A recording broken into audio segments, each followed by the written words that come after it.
Hello dear students, welcome back to channel JS commerce classes. ये video सभी commerce students के लिए बहुत इंपॉर्टेंट होने वाला है बिकॉज ये वीडियो में मैं आपके साथ में शेयर करने वाला हूं बुक कीपिंग एंड अकाउंटेंसी का board paper pattern, new board paper pattern. Dear students, आपको समझना बहुत जरूरी है कि कौन सा क्वेश्चन कितने मार्क्स के लिए आ रहा है, कौन से चैप्टर से आ रहा है। डियर स्टूडेंट्स, अगर आपका अकाउंट्स का पेपर है, अगर आपने ये सब्जेक्ट लिए तो ये वीडियो 10 से 15 मिनट का वीडियो आपको जरूर देखना चाहिए।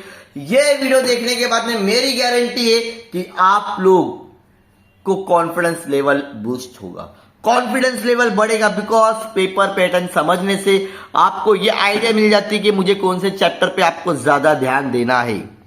ठीक है, तो ये जो आपके सामने दिख रहा है डियर स्टूडेंट्स, ये पूरा पेपर पैटर्न है जो आपको बहुत इजी वे में समझाने की पूरी कोशिश करूंगा और 1 से 2 क्वेश्चन पेपर आपके साथ में शेयर भी करूंगा जिससे आपको एक आइडिया मिल जाएगी। तो सबसे पहले अगर डियर स्टूडेंट्स में बात करूं, जो एग्जाम होने वाला है 20 फेब को, राइट, बीके का पेपर कब है आपका 28 तारीख को। अब उसमें बीके का पेपर पैटर्न के लिए आपको समझना यह जरूरी कि 100 मार्क्स का पेपर होता है जहां पर 20 मार्क्स का आपका हो जाएगा ओरल। तो अब आपको 80 मार्क्स का पेपर देना होगा रिटर्न में। कितने मार्क्स का होगा? 80 मार्क्स का। अब ये 80 मार्क्स का पेपर कौन से वे में आ रहा है, कितने मार्क्स का ऑब्जेक्टिव आ रहा है, कौन सा चैप्टर आ रहा है, सारी चीजें मैं आपके साथ में शेयर कर दूंगा।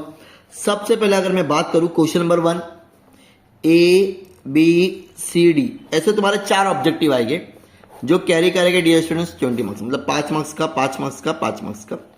ए बी सी डी याद रहेगा।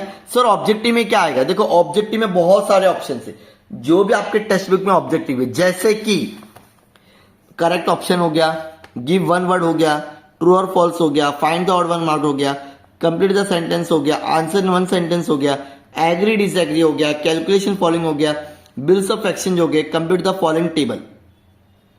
इसमें से कोई भी 4 क्वेश्चंस आएंगे। सर आप कुछ बताओ ना क्या क्या आने का चांसेस है। अब मेरे को तो ऐसा लगता है कि जो पहला वाला क्वेश्चन है ना वो हमेशा आता है, मतलब आपको जो करेक्ट लिखना रहेगा, 4 ऑप्शन रहेंगे, ये वाला क्वेश्चन हमेशा आया है तो इस बार भी आने का पूरा की पूरा चांसेस रहेगा। ठीक है, उसके बाद में सर क्या आ सकता है? उसके बाद में ऐसा मुझे लगता है कि गिव वन वर्ड, ये बहुत इंपॉर्टेंट है, या तो फिर ट्रू और फॉल्स आता है, ये दोनों में से एक आने के चांसेस होते हैं।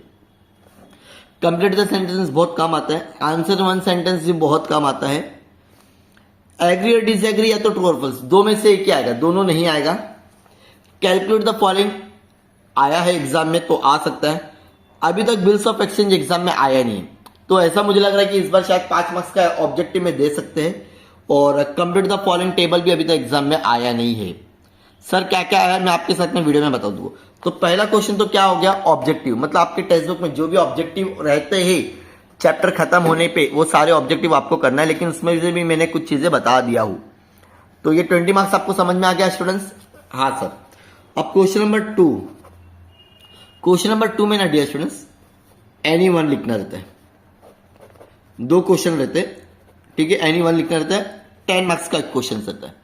लेकिन ये 2 क्वेश्चंस जो होंगे वो कौन से चैप्टर से होंगे? 4 चैप्टर है डियर स्टूडेंट्स। पहले आपका एडमिशन, ठीक है, उसके बाद में आपका रिटायरमेंट, उसके बाद में आपका बिल्स ऑफ एक्सचेंज, उसके बाद में है आपका डिसोल्यूशन ऑफ पार्टनरशिप फॉर्म। ये 4 चैप्टर में से कोई भी 2 चैप्टर के क्वेश्चन पूछेगी आपसे, वो करना कितना होगा? 1। कोई भी, मतलब आपको चारों करके जाना है, आने वाले कितने हैं? 2, लिखना कितना है? 1। आता कितना मार्क्स के लिए? 10 मार्क्स के लिए। क्वेश्चन नंबर 2 याद रहेगा, एक बार फिर से देख सकते हैं यहाँ पे भी। सॉल्व एनी वन क्वेश्चन, जैसे कि 4 चैप्टर है, admission of partner, retirement of partner, dissolution of partnership form, bills of exchange. Any 2 problem will be asked, कोई भी 2 क्वेश्चन यहां से पूछेगी। ठीक उसी तरह से क्वेश्चन नंबर 3 में भी सेम है, एनी वन फ्रॉम 2, यही से सेम चैप्टर होगा, एडमिशन होगा, रिटायरमेंट होगा, बिल्स ऑफ एक्सचेंज होगा और डिसोल्यूशन होगा। मतलब अगर आप चाहते कि ये भी 10 मार्क्स के लिए होगा, अगर आप चाहते कि ये क्वेश्चन आपसे मिस नहीं होना चाहिए, ये दोनों क्वेश्चन नंबर 2 और 3, तो आपको एकदम अच्छे से 3 चैप्टर करना है। कोई भी 3 चैप्टर कर लो, admission, retirement, bills of exchange, admission, retirement, dissolution, या तो फिर dissolution, bills of exchange, retirement. कोई भी, लेकिन मेरा ऐसा मानना है एडमिशन रिटायरमेंट दोनों सेम से भी 50%, तो ये दो अच्छे से करो और ये दो में से एक ऑप्शन रख दो, तो आपको कैसे भी क्वेश्चन आएंगे आप लोग सॉल्व कर सकते हैं। लेकिन क्वेश्चन रिपीट नहीं हो, जैसे एडमिशन यहां भी आ रहा है यहां भी, ऐसा नहीं होगा। रिटायरमेंट यहां भी आएगा यहां भी, ऐसा नहीं होगा। दो क्वेश्चन चैप्टर यहां के रहेगी, दो क्वेश्चन यहां पे रहेगी। समझ में आ रहा है? इन शॉर्ट आपको कोई भी 3 चैप्टर बहुत अच्छे से करके जाना है। अगर आप रिटायरमेंट और एडमिशन करके गए और यहां पर तो वो मिलेगा ही नहीं, है ना? तो इसके लिए आपको 3 चैप्टर अच्छे से करना है। अब हम आ जाते हैं क्वेश्चन नंबर 4 की तरफ। ठीक है, क्वेश्चन नंबर जो 4 होगा डियर स्टूडेंट्स, यहां पर भी आपको कोई भी एक क्वेश्चन करना रहेगा आउट ऑफ 2। आउट ऑफ 2 आपको कोई भी एक क्वेश्चन करना है, 8 मार्क्स के लिए आएगा। अब लेकिन यहां पे चैप्टर्स आपके पास में देख लो कौन से होंगे। पहला तो होगा डेथ ऑफ पार्टनर, कौन सा रहेगा? पहला चैप्टर रहेगा डेथ ऑफ पार्टनर्स। उसके बाद में रहेगा इश्यू ऑफ शेयर्स, कौन सा रहेगा? Issue of shares. उसके बाद में रहेगा फाइनेंशियल स्टेटमेंट, बहुत बड़ा चैप्टर है फाइनेंशियल। उसके बाद में रहेगा कंप्यूटर अकाउंटिंग। अब ये 4 चैप्टर में से कोई भी 2 क्वेश्चन आएंगे, लेकिन लिखना कितना आपको? एक ही क्वेश्चन। ठीक इसी तरह से क्वेश्चन नंबर 5 में भी सेम रहेगा, कुछ भी चेंजेस होने वाले नहीं। 2 क्वेश्चन रहते हैं जिसमें से कोई भी आपको एक क्वेश्चन लिखना रहेगा, 8 मार्क्स के लिए। चैप्टर बता दिया मैंने, death of partner, issue of shares, ठीक है, फाइनेंशियल स्टेटमेंट और उसके बाद में कंप्यूटर अकाउंटिंग। ये 4 में से कोई भी 2 चैप्टर आएंगे क्वेश्चन नंबर 5 में। ठीक उसी तरह से क्वेश्चन नंबर 4 में भी 4 में से कोई भी 2 चैप्टर के क्वेश्चन रिपीट नहीं होंगे। तो यहां पर भी आपको कोई भी 3 चैप्टर अच्छे से करके जाना है। तो मैं अगर आपको सजेशन दूं तो डेट ऑफ पार्टनर करोगे आप लोग, इश्यू ऑफ शेयर्स करोगे और कंप्यूटर अकाउंटिंग का थ्योरी पढ़ लो। 4 से 5 क्वेश्चन से वो कर लो। सर फाइनेंशियल नहीं करो, बहुत लेंथी चैप्टर है डियर फ्रेंड्स, आपको कम से कम यहाँ पे वैरायटी सीखना पड़ेगा। तो मेरा ये मानना है कि आपका यहाँ पे टाइम वेस्ट होगा। थ्योरी में अगर 2 मार्क्स कम भी मिलेगा ना चलेगा, 8 मार्क्स से 6 मार्क्स मिलेगा, नो इश्यू। अगर उसके ऑप्शन में ये आता है तो, अगर आता तो है नहीं, कुछ भी आ सकता है। ठीक है, question number 6 non profit concern. Question number 6 में कंसर्न है एनपी हम लोग जिसको बोलते हैं, 101% यही क्वेश्चन होगा और ये 12 marks. No option, compulsory question. Sir तो जोर से क्यों चिल्ला रहे? अरे मेरे भाई लोग, कंपल्सरी ये क्वेश्चन आ रहा 12 मार्क्स के लिए। यहां पे 4 चैप्टर करना था और यहां पर आपको सिर्फ और सिर्फ एक ही चैप्टर करना है। आ रहा समझ में क्या बोल रहा हूं? हाँ sir. Question number 7 final account, partnership final account. क्या बोला मैंने? Partnership final account. सर फिर से बोलो, ये भी कंपलसरी क्वेश्चन। क्या है मतलब? क्वेश्चन नंबर 6 और क्वेश्चन नंबर 7 कंपलसरी है, नो ऑप्शन, ऑप्शन नहीं होगा। ऐसे करके ये हो जाएगा आपका 80 marks. Question number 1 compulsory objective, question number 6 NPO compulsory, question number 7 मतलब 20 और ये 12 30 32 और ये 40 मार्क्स का कंपलसरी क्वेश्चन। यहाँ पे नो ऑप्शन, आपको पूरे क्वेश्चन करने हैं। बाकी सारी चीजें मैंने आपको बहुत अच्छे से ये समझा दिया डियर स्टूडेंट्स। लेकिन मेरी आपसे गुजारिश है, रिक्वेस्ट है, अपने दोस्तों को बताओ कि ये ऐसे ऐसे पेपर आ रहे हैं, अब आपके ऊपर डिपेंड है। मतलब आप यहां पर बिल्स ऑफ एक्सचेंज नहीं करोगे चलेगा, और यहां पर अगर आप लोग फाइनेंशियल स्टेटमेंट नहीं करोगे चलेगा। ये 2 चैप्टर छोड़ के आप बाकी चैप्टर्स करोगे। अब मैं आपके साथ में बोर्ड का जो पेपर आया था स्टूडेंट्स, वो शेयर करना चाहता हूं। लेकिन मैं आपसे एक ही गुजारिश करता हूं, प्लीज 12th में जो भी है आपके फ्रेंड्स, उन तक पहुंचाइए वीडियो को और बताओ कि अकाउंट में पास होना बहुत आसान है।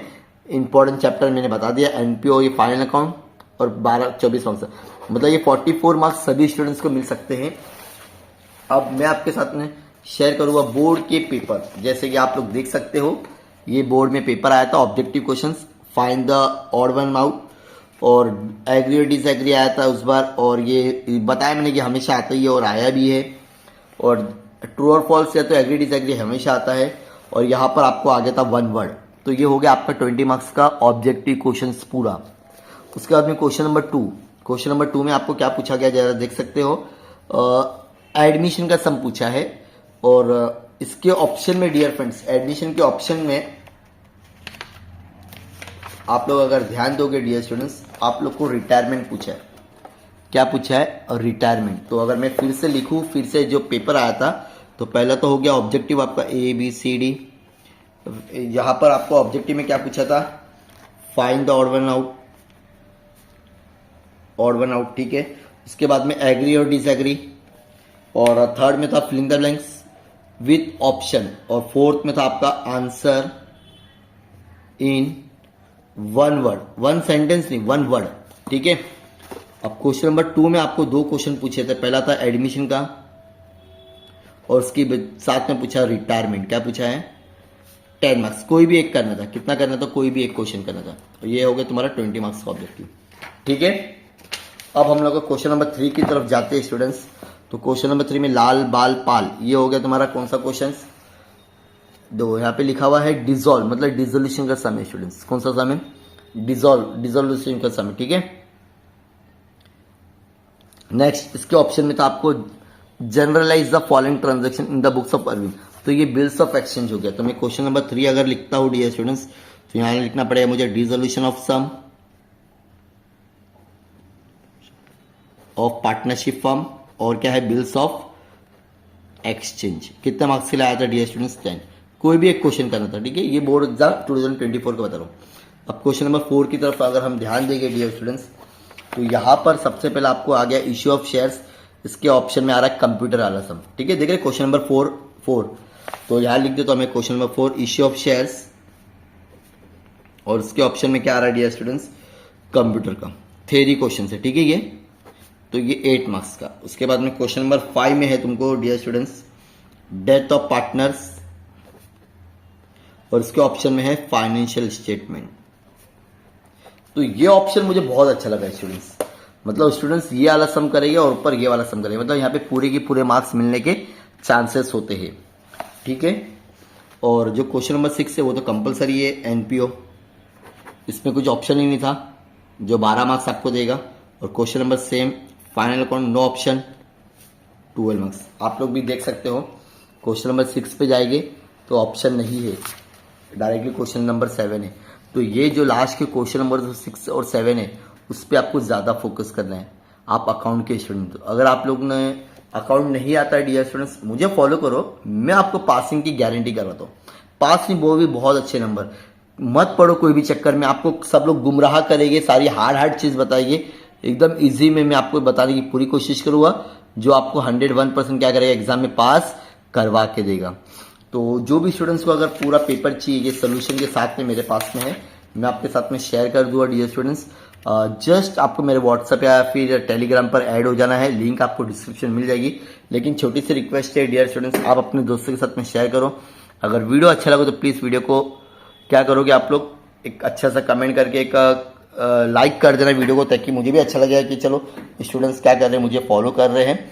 और 2025 का एग्ज़ाम सेम होगा, खाली चेंजेस होगी तो बदली होगी क्वेश्चन, बाकी पेपर पैटर्न सेम होगा। सो मिलते हैं नेक्स्ट वीडियो में। Thank you so much, bye bye.